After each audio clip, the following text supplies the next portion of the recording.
What's up, everyone? Welcome to this day in Philly sports history for February 15th, 2024. I'm your host, Jim Montgomery. Welcome to a Thursday edition of the podcast. Didn't think we were going to be here today. Got back from my run and the power went out. There was an accident up the street where a pole was knocked down. They had anticipated that the power would be on at 8:10. I start my day job at 8 o'clock, so I was sweating it. But it's back on, so knock on wood. Hopefully you're getting this around your normal time. If not, it'll be up this afternoon, barring something crazy with Pico. But thank you for joining me. And as always, let's start with a recap of yesterday's question of the day. I put it out there. What should the Sixers? What should the Eagles do with Hassan Reddick? 50% of you agreed with me and said that they should extend him. The other 25 and 25 were split between let the contract play out and trade him. I just feel like they need to extend him. Yes, it's going to cost them a lot, but with Vic Fangio's defense, you're going to need a good pass rush, and there's been few that have been better than Hassan Reddick in the past 3 to 5 years. I think it's almost a no-brainer. He wants to stay, so let's hopefully Howie, let's do the deal and get it done. As always, thank you for participating in the question of the day. We will have another one later in the show.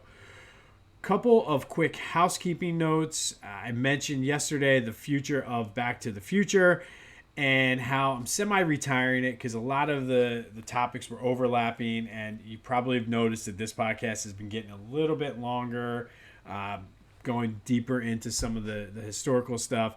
So I'm not getting rid of it completely. It's going to be for special previews, like if we do a draft special or a season preview, as well as interviews. I really would like to start expanding that part of the podcast. So that's what Back to the Future is going to be. And first thing for the new Back to the Future I'm doing is I'm sitting down with Brian Michael, the curator of the A League Apart exhibit, looking at the legacy of the Negro Leagues in Philly. Met with him last week. Going to sit down with him, do a formal interview on Tuesday of next week and get that out to you guys. But doing a great job. So look that up, aleagueapart.org. Check out the site. I mean, they've done a phenomenal job there. And there's just a ton of history and a ton of legacy for the Negro Leagues in Philly.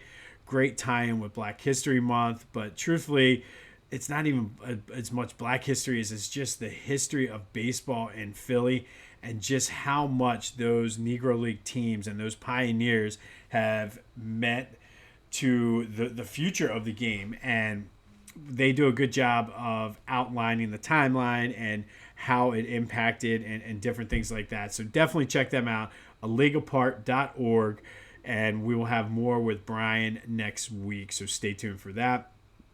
Best way to stay in the loop of what's going on with Back to the Future or this podcast for that matter, is subscribe to my YouTube channel, Jimbo_Mont. Get the notifications right to your phone, wherever. That way you know what's happening and you can stay in the loop and spread the word. I know there's more than 100 people watching because I see the analytics. So just hit it, subscribe, tell somebody else, spread the word. Let's grow this thing and have some fun over the rest of 2024. Finally, buy your Girl Scout cookies from Ella. You guys are going to buy them anyway. You're probably running out. Everything you need is in the link in the description. Hook my girl up. Go buy your Girl Scout cookies from Ella and help her Girl Scout troop get on their camping trip. All right, Sixers lost heading into the All-Star break 109-104 to the Heat. Both teams were extremely shorthanded. I feel like this All-Star break is coming at the perfect time for the Sixers. Maxey had 30. Buddy Hield played well again, but they stumbled late on defense. And you'll have this when you don't have your regulars in there. So the Sixers now are off until Tuesday.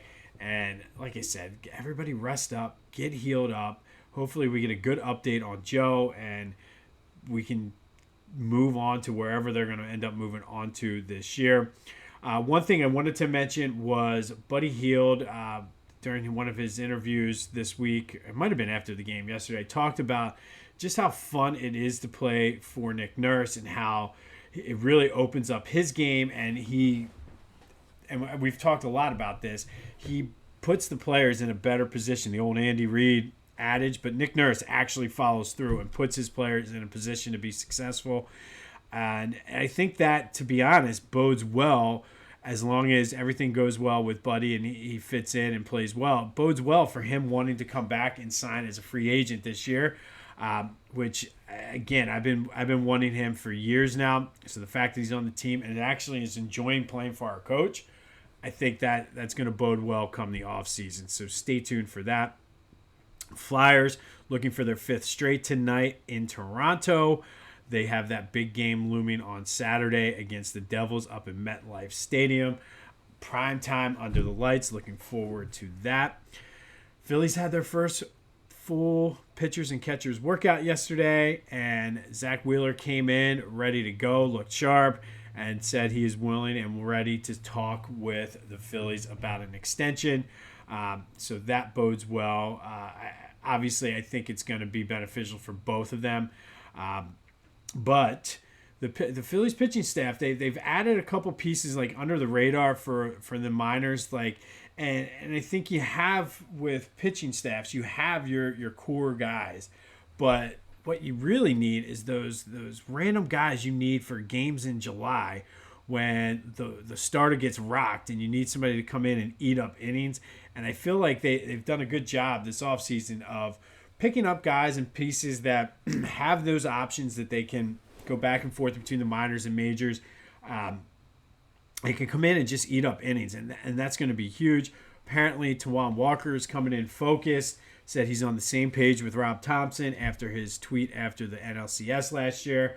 And I think having him come in focus is going to bode well for the Phillies too.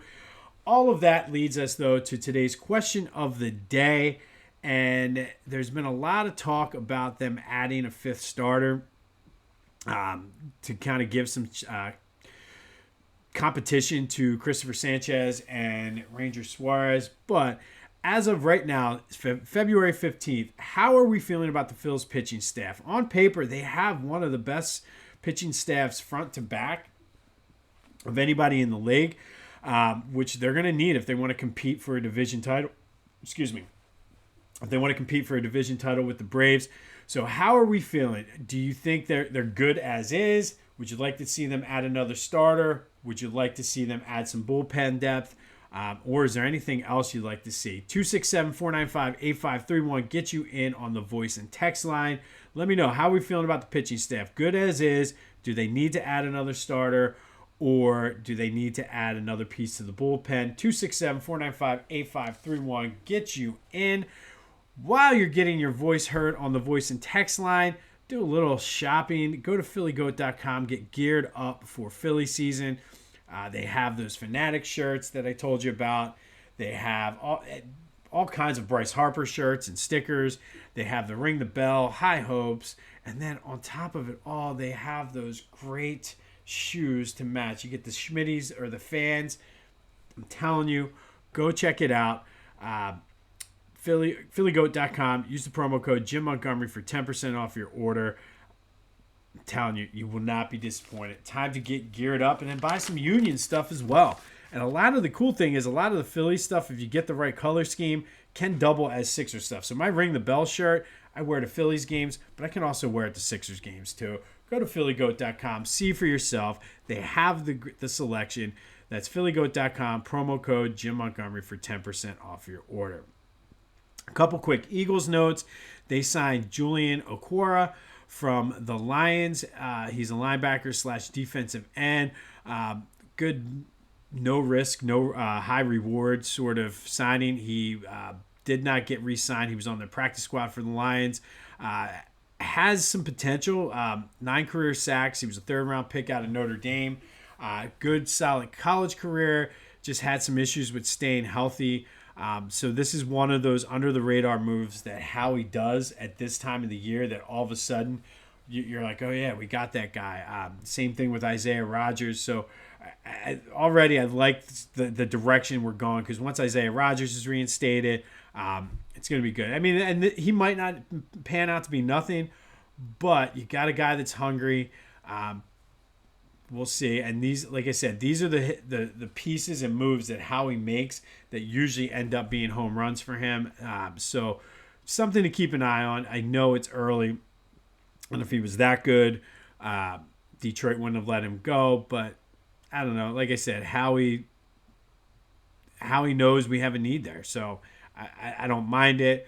Gotta love and I think this happened the other day, but I came across it again yesterday. But Fletcher Cox going in on Deebo Samuel, who we all know Deebo talked so much trash on the Eagles, and now that they still choked again in the Super Bowl, Fletcher says, "I still got something you ain't got." So you gotta love when guys. To me, that's real stuff. Like, that's the stuff that we would do if we're hanging out with our boys and talking shit. So you got to like that. Whether or not he likes Deebo or not, I don't know. Quite frankly, I don't care. I love it. Deebo has zero room to talk about anything anymore, at least until next season. And there's your rivalry, Deebo. We have a Super Bowl. You don't. You know what else is great? Time to check out the final final episode for the 2023 season of Clashing Conferences. I'm sure they're going to have a Super Bowl recap. I did not get a chance to watch it because I had no power. But go check it out for yourself. I'm sure they had the whole crew back, kind of wrapping things up, moving into the off season. But check out my boys over at the Clashing Conferences podcast, wherever you get your podcasts, as well as on YouTube. They've done a great job. And just a shout out, they were gracious hosts when I was on there. So go give them a listen and check them out. All right, today I'm going to give a trigger warning here because some of you may be triggered when I talk about what happened on this day and this season. So fair warning. Make sure you're sitting down. Make sure you have a glass of water. You don't have any blunt objects in your hand. But on this day in 2021, the Jazz beat the Sixers 134-123. Excuse me. Joe was a late scratch in this game with back stiffness. It was that stupid West Coast trip. I'm telling you, I hate West Coast trips for the Sixers. But enough of that. Tobias had 36 points, 10 rebounds. But the big story of this game was one Ben Simmons. And I told you, trigger warning. But arguably had his best game as a professional. He came up one rebound short of a triple-double, 42 points, 12 assists, and 9 rebounds. Okay, he had some good games. Now, here's where the trigger warning comes in. He did so on 15 of 26 shooting. Okay, so he took a lot of shots. Most of them, obviously none of them were threes. 12 for 13 from the free throw line. Ben Simmons in an NBA game went 12 for 13 from the free throw line. Yeah, that Ben Simmons. The guy that they used to foul on purpose, Hack-a-Simmons or Hack-a-Ben, whatever they called it, went 12 for 13 from the free throw line, 42 points, 12 assists, 9 rebounds. That's the Ben Simmons we wanted. That's the Ben Simmons we needed. That's the Ben Simmons we were expecting. He added a steal and a block that game. Like, this is the Ben Simmons we wanted, and we all thought we were getting. That year, the Sixers were the number 1 seed. They went into Atlanta. They blew a lead in there because Ben Simmons hid. Like, how do you go 4 months from having your best game as a pro to hiding when the game is on the line? Are you going to blame Joe for that? Like, make it make sense, people. Help me out here. In an NBA game 3 years ago, Ben Simmons had 42 points, 12 assists, 9 rebounds, shot 15 for 26, and made 12 of 13 free throws. 4 months later, this dude's hiding in the giving up easy layups. So you need to tell me what happened. And I get the whole mental thing. I'm not knocking him for that. But you don't go. Like, that is what happened. That is why, and nobody ever talks about this. Everybody talks about how Philly, they're tough on their players. They're this, they're that. No, nobody ever talks about the fact that Ben Simmons, he went into the witness protection program. Within that 4 month period, was he wearing a wire? Did he turn against the Sixers and go into witness protection? Because the guy we had in February of 2021 versus the guy that showed up in that playoff series against Atlanta 4 months later, it was not the same person. So what happened? Was it a Kardashian curse? I don't know. But like this, I should have given myself a trigger warning because now I'm triggered. Ben Simmons, 42 points, 12 assists, 9 rebounds, 12 for 13 from the free throw line in an NBA game in the same season that he disappeared in the playoffs. Make it make sense to me, people. Like, this is why Sixers fans get frustrated with Ben Simmons. All the potential in the world. Doesn't want to put in the work. And obviously we've seen the memes or the things on Twitter, the I don't whether it's real or not, but the scouting report for him out of LSU where he doesn't want to work, thinks he knows everything, shies away from big moment, whatever that negative, you can look it up and find it. But this is the Ben Simmons that should be there. That's the Ben Simmons that truthfully should have helped us win a championship. This is the Ben Simmons that the Sixers knew they had and allowed them to say, okay, Jimmy Butler, bye-bye. We're keeping Ben Simmons. Like, and then he disappears 4 months after this game. I don't get it. And I understand the mental health is a hell of a thing. Don't get me wrong. But this is like the pinnacle of Ben Simmons right here. 42 points, 12 assists, 9 rebounds. And then 12 of 13 from the free throw line, the same guy that they were looking to foul 4 months later. And I know shooting foul shots is a mental thing, but come on, people. Make it make sense. But on this day in 2021, the Jazz beat the Sixers 134-123. Tobias with 36 points, 10 rebounds, and Ben Simmons with perhaps his greatest game as an NBA player. But again, not an official question of the day, but make it make sense. What happened to this dude? Like, why couldn't he do this? Is he lazy? Did he not want to put in the work? Because I'll be damned. Like, that's a hell of a stat line. And I fully feel that he was capable, and I don't know about now, but I feel like he was capable of doing this night in, night out. Combine that with Joe. Come on, man. We got hosed, Sixers fans. We got absolutely screwed. All right, finally, our Philly Sports Black History Spotlight of the day. We're going to take a look at Dr. Charles Jenkins. He was a Villanova track and field star, two-time Olympic gold medalist in the 56 Olympics in the 400 and the 4x400 relay. Could not find this to be confirmed. I saw it a couple places, but I wasn't able to fully confirm it. So we'll go with he was the first Villanova athlete to win 2 gold medals. He may be the only. If somebody out there knows, let me know. Which is saying something because Villanova track and field is legit. They're one of the best out there. But 2-time gold medalist in the 1956 Olympics, 8-time Penn relay champ, 10-time amateur champion in various indoor and outdoor track and field events. He was ranked top 10 in the 400 4 times in his career.